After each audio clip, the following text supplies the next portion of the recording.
Good morning everyone, today we're checking out a brand new video from Popcross Studios of turning Minecraft movie mobs into fantasy monsters. Let's hop in and see who we're gonna get aside from the chicken jockey. And come on guys, 'cause I get the whole line and all that, the hype, but pull back. Just pull back.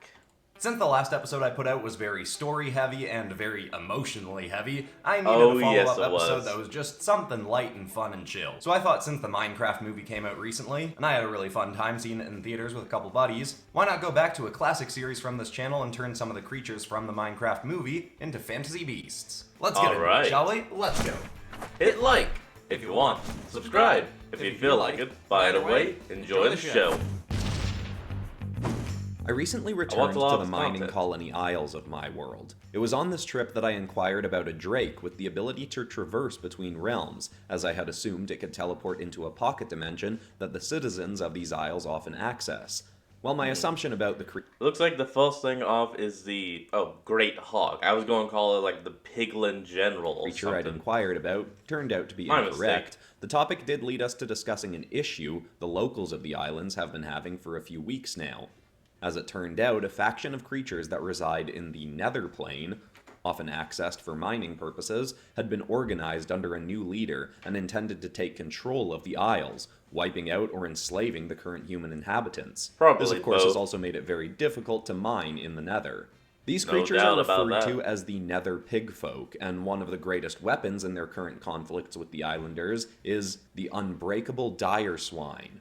This creature was allegedly concocted through Unbreakable Dire Swine. Now that is actually a pretty interesting name. Magic and armor under the watch of the pigfolk's current leader, Sorceress Queen Malga. It's unclear if the mutated pigfolk was forced into this procedure or did so willingly, but either way he now obeys his mistress without question and no longer has the ability to speak for himself. He is now a beast stronger than the toughest foe the islanders have faced. Even the captain of the island guard, Stephen the Bold, has gone toe-to-toe with this creature and nearly lost his life in the process. It stands at roughly 15 feet tall, has massive tusks and teeth, along with immense strength. However, its most useful weapon is an armored gauntlet in place of its right arm that spews... well, frankly, I'm not entirely certain. It is a very hot purple form of energy that is somewhat like fire but thicker and more viscous. It is predominantly used as an impact weapon, but enough exposure to the energy it emits can cause serious burns as well. It most commonly uses this weapon when at a distance from its foes, but it is difficult to say which is worse, dealing with those projectiles at a range, or facing its teeth, fists, and ferocity up close. Thankfully, this creature has a significant weakness that all pigfolk have. Possibly as a result of having lived their entire lives in the nether plane, these beings are unable to remain in sunlight for long without having their flesh burn and deteriorate. If they stay in the light long enough, they will... Now that's an interesting source behind source behind the zombie piglins, or as I like to call them, ziglins. Will even be driven mad, then become mindless, essentially zombified versions of their past selves. Oh, there it is. Their Sorceress Queen has created a formula from a type of crimson spore that grows in the nether plane, which allows them some brief periods in the sunlight, but as soon as this temporary medicine wears off, they must return to their home, find shelter, or risk losing their sanity and lives. Though I would not be surprised if the Sorceress Queen is currently working on a permanent version of this remedy. Actually, with the way it was explained, it sounds more like the Nether Spreadle from Minecraft Legends. Now, what's kind of funny about doing this episode... I like the potion. I only really thought about this after I started it, is originally my Minecraft Mobs as Fantasy Monsters episodes were taking very simple, blocky characters and fleshing them out in my art style with, you know, more rendering, more fur, or whatever else. Yep. But because I'm adapting the Minecraft movie creatures in this... in the movie, they're already very rendered. In fact, I'm almost making them cartoonier. I mean, not in terms of proportions and stuff, but in terms of rendering. Like, the fur in the Minecraft movie is really nice looking and very heavily rendered to look like real fur, even though it's on creatures that are proportioned to look kind of blocky like they're still in Minecraft. So the main thing I'm kind of changing in this version is the proportions of the characters and still making it in my art style and putting my own design twists on it. I also saw in some of the lore, I do like that belt buckle. The Minecraft episodes, I generally don't feel like I have to do too much research into lore, and I saw the movie, so I knew what I was talking about and knew what I wanted to change for my version. But I did see that this character that's called the Great Hog in the movie is called the Unbreakable in, I think, Minecraft Legends, and a different creature design is referred to as the Great Hog in that game. So I used the name Unbreakable because that's what he's called in one of the games. But really, like usual, I just tried to come up with a cool version of the name that would represent the character well enough and fit into the pre-established lore of this. No, you definitely did. The Unbreakable Swine? That is actually still a badass Anyway, name. I'm quite happy with this one. I kind of give all the art in this episode like an A-, in the sense where I'm quite happy with how all 3 drawings turned out, but, none of them, blew my mind. But I don't know, maybe you'll all like it more than I do. Take a look at this one. And there it is, the Great Hog. Not actually too bad, kind of interesting in a way. And I'm really curious about that weapon. Just a warning that the next creature is technically a spoiler for the Minecraft movie. I mean, I feel like if you're watching this, you've either seen the movie or you don't care about spoilers, but just wanted to give that warning just in case. Second option, so, right here. Spoilers happening in 3, 2, 1, go. Part of the reason I returned to the mining colony... Whoa, hold on. I get that's meant to be the Iron Golem, but is that Iron Golem wearing diamond armor with feathers? The Isles in the first place was because I'd been prompted by our world's current overseer, Toralei, that someone had teleported into our dimension. Our realm is currently locked off to the Archon demons, preventing them from entering, but others are still able to come and go if they have the means to, such as myself and my multiverse-traversing allies.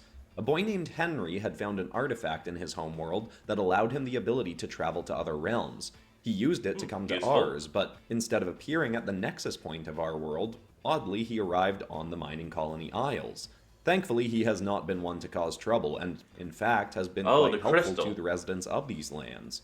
In his homeworld, the mining colony Isles resemble a popular electronic game, a form of entertainment we do not have here, but I have witnessed and briefly played in other realms. Definitely. For him, getting to live out a real-life version of this game he enjoys allows him a level of creativity he has not experienced back in his own realm.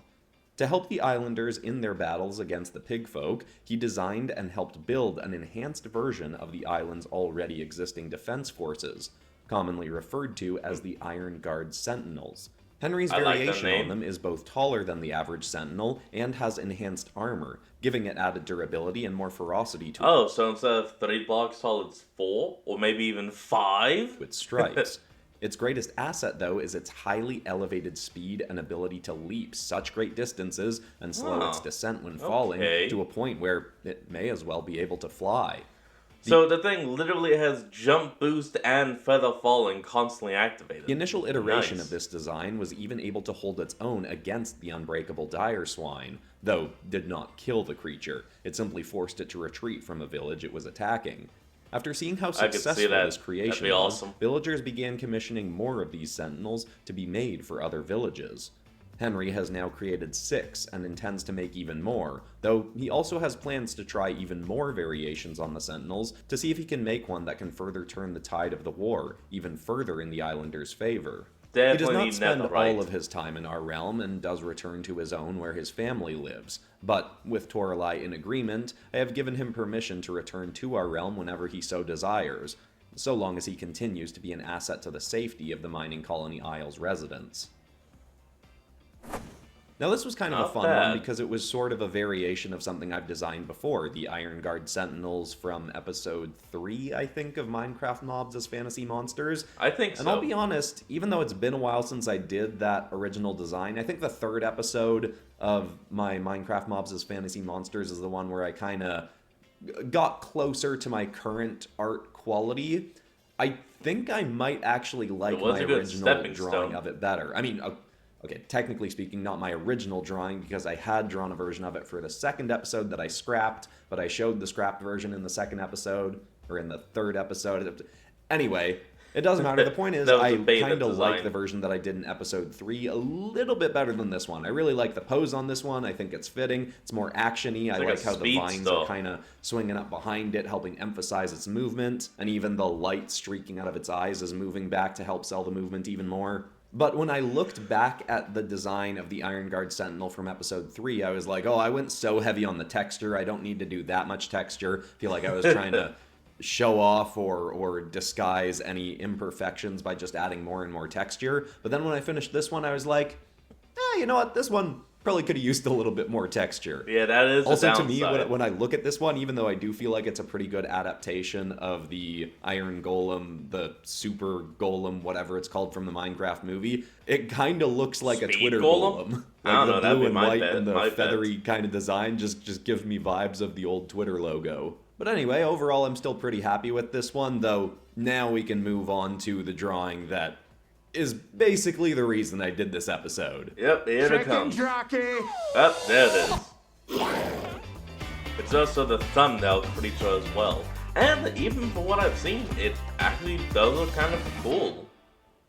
Even though it's just a baby zombie Quick interruption on to a say that unfortunately I chicken. can't offer posters from this episode, and you can't get any of the previous posters that I've put up anymore, because I found out today that Teespring has discontinued all posters, so I might have to figure no. out another online store to sell posters through or something like that. But if you want a whole bunch of my art Oh, in that one place, you sucks. can check out my art book, Monsters of the Multiverse. That has tons of my different monster designs, including fantasy beasts, dragons, kaijus, demons, aliens, whole bunch of cool stuff. And if you want more of my art and storytelling, I have 2 books out currently. The most recent one is Mytholethal, a mythology action Love it. adventure, with over Love 40 it. pages with full color art along with the story, including exclusive art that I've never shown on the channel or anywhere else before. And then Vigilance, which is an anthology about the competitors of a superpowered sports fighting league, which includes Still designs awesome. for the main characters of the chapters. All those will be linked in the description, but for now, back into more Minecraft monsters. Let's go!